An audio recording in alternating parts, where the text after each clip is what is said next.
Hello बच्चों, आज मैं आपको गास प्रमेय पढ़ाऊँगा।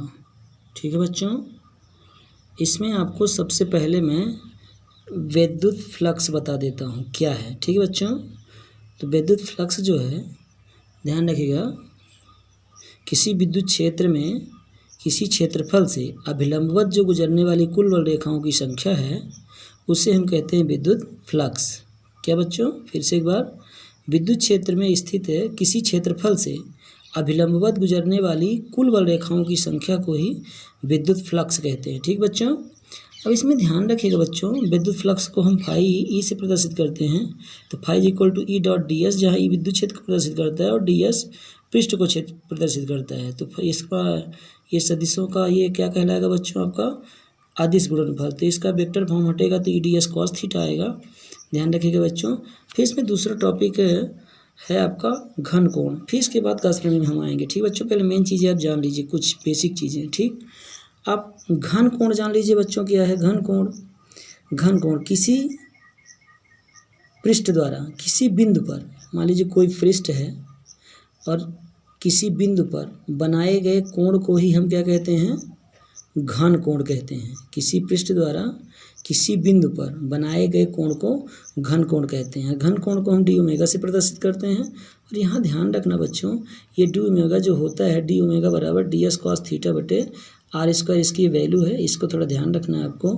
डी ओमेगा बराबर डी एस कॉस थीटा बटे आर स्क्वायर। एक चीज़ और ध्यान रखिए बच्चों, यदि किसी पृष्ठ के परितः है, यदि हम संपूर्ण पृष्ठ का निकाल दें, पूरे पृष्ठ का उसका समाकलन कर दें, तो उसकी वैल्यू कितनी बराबर हो जाती है? 4 पाई के बराबर हो जाती है। ठीक बच्चों, अर्थात है किसी बंद पृष्ठ के अंदर किसी बिंदु पर बनाए गए कोण जो है वो कितने के बराबर होता है? 4 पाई के बराबर होता है। ठीक बच्चों, आप चलिए अब आते हैं हम गास प्रमेय में। ध्यान रखिएगा बच्चों, डी ओमेगा बराबर डी एस कॉस थीटा बटे आर स्क्वायर और इंटीग्रेशन बाई एस ये पृष्ठ को बता रहा है।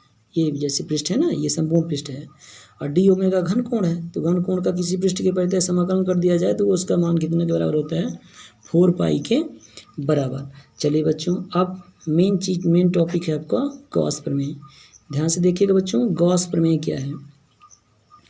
तो गॉस प्रमेय, इसकी परिभाषा सुन लीजिए। गॉस प्रमेय, निर्वात में किसी बंद पृष्ठ, ये बंद पृष्ठ है ना, निर्वात में किसी बंद पृष्ठ से गुजरने वाला संपूर्ण वैद्युत फ्लक्स, यही जो फाई ई है, संपूर्ण वैद्युत फ्लक्स उस बंद पृष्ठ के अंदर, ये जैसे क्यू है ना, उस बंद ये बंद पृष्ठ के अंदर है ना, ये उस बंद पृष्ठ के अंदर उपस्थित कुल आवेश का, ये आवेश है, कुल आवेश का 1/ε0 गुना होता है। कितने गुना? 1/ε0 गुना। तो कैसे बच्चों? ये फाई ई हो गया, तो क्यू इंटू इतना, मतलब कुल आवेश का 1/ε0 गुना। फिर से एक बार, निर्वात में किसी बंद पृष्ठ से गुजरने वाला संपूर्ण विद्युत फ्लक्स, जिसे फाई ई कहते हो, संपूर्ण विद्युत फ्लक्स उस बंद पृष्ठ के अंदर उपस्थित कुल आवेश का 1/ε0 गुना होता है। ठीक बच्चों, ये तो परिभाषा है आपकी। अब मैं आपको इसको प्रूव करके दिखाऊंगा, लेकिन उसके पहले ध्यान रखिएगा, थोड़ा सा बता दीजिएगा, यदि संपूर्ण आवेश Q0 हो, क्या हो, यहाँ थोड़ा सा एक चीज़ कर लीजिएगा, यदि संपूर्ण आवेश क्या हो? Q हो, Q0 नहीं सॉरी, Q और बंद पृष्ठ से गुजरने वाला संपूर्ण विद्युत फ्लक्स क्या हो? फाई ई हो, तो इस नियम के अनुसार phi is equal to Q/ε0 या Q इंटू 1/ε0। ठीक बच्चों, ऐसे बन जाएगा Q/ε0। ठीक, अब इसको हमको प्रूव करना है। ठीक बच्चों, चलिए, नियमित करना है इसके व्यंजक को, कैसे आता है। ठीक बच्चों, पहले माना पाठ सुन लीजिए। इसमें माना कि यस एक बंद पृष्ठ है, यस दिख रहा है आपको ना, माना कि यस एक बंद पृष्ठ है, इसके अंदर बिंदु O पर प्लस Q आवेश स्थित है। माना S एक बंद पृष्ठ है, इसके अंदर बिंदु O पर प्लस Q आवेश स्थित है, इससे R दूरी पर एक बिंदु P है। ये P दिख रहा है ना बच्चों, R दूरी पर, ये R दूरी है, इससे R दूरी पर एक बिंदु P है। तब बिंदु P पर विद्युत क्षेत्र की तीव्रता निकालेंगे। तब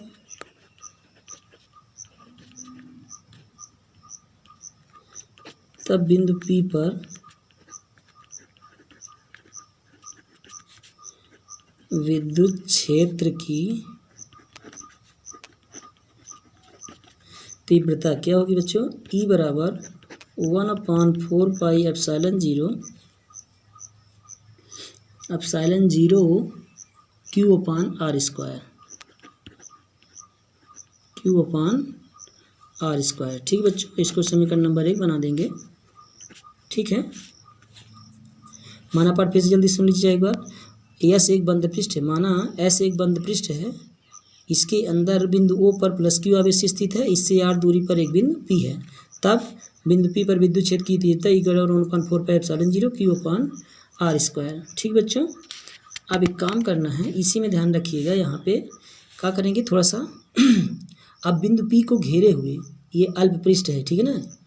अब बिंदु P को घेरे हुए अल्प पृष्ठ, यहाँ थोड़ा भाषा लिख दीजिएगा। अब बिंदु P को घेरे हुए अल्प पृष्ठ DS की कल्पना करते हैं, ठीक है ना। फिर अल्प पृष्ठ DS की कल्पना करते हैं, तब क्या करेंगे बच्चों, यहाँ पे हम अतः पृष्ठ DS से गुजरने वाला विद्युत फ्लक्स, अतः DS से गुजरने वाला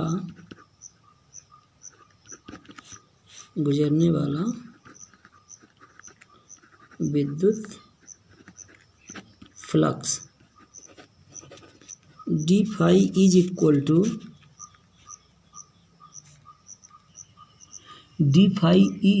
टू क्या होगा बच्चों?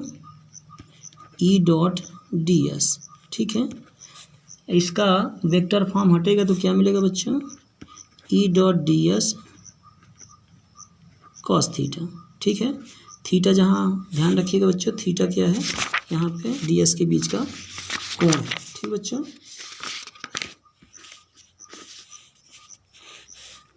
अब देखिए, ठीक बच्चों, ये E.ds cos थीटा है। ठीक, अब कुछ नहीं करना है, समीकरण 1 से E का मान उठा के रखना है। समीकरण 1 को एक बार देख लीजिए आप लोग थोड़ा सा। ये समीकरण 1 यहाँ पे बना था बच्चों, E बराबर 1/4πε0Q/R²। ठीक बच्चों, उसी से मान उठा के रखते हैं। तब समीकरण 1 से, ठीक बच्चों, 1 से मान उठा के रखेंगे तो क्या मिलेगा? d phi E is equal to 1/4πε0Q/R²। और आपका ये ds cos थीटा आपका लिखे है। ठीक बच्चों, चलिए, आपको थोड़ा सा मालूम होगा कि इसको ऐसे लिख लीजिए, ds cos थीटा बटे R²। इतने बराबर कुछ होता है बच्चों, इसके पहले आपको बता चुका हूँ।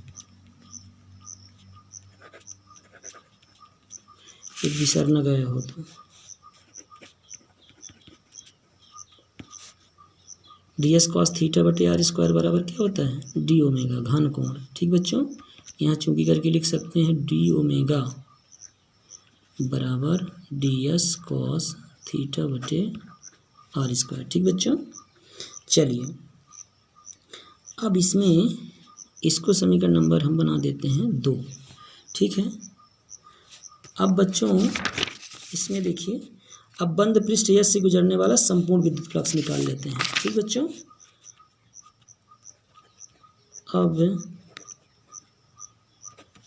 बंद पृष्ठ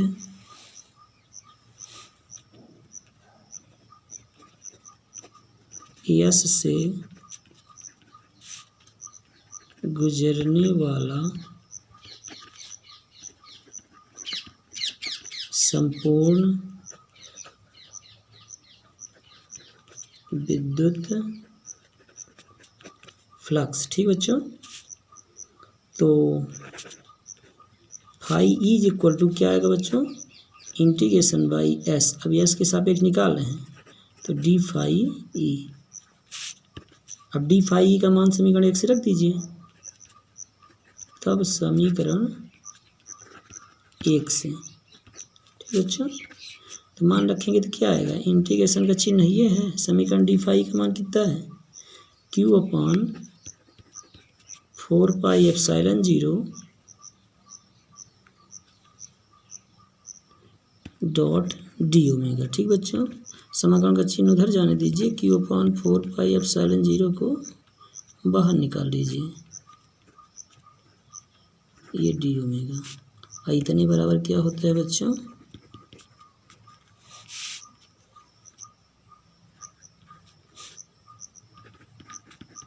4π के बराबर, ऊपर आपको बता चुका हूँ, यहाँ लिख दीजिएगा, चूँकि इतने बराबर होता है 4π के।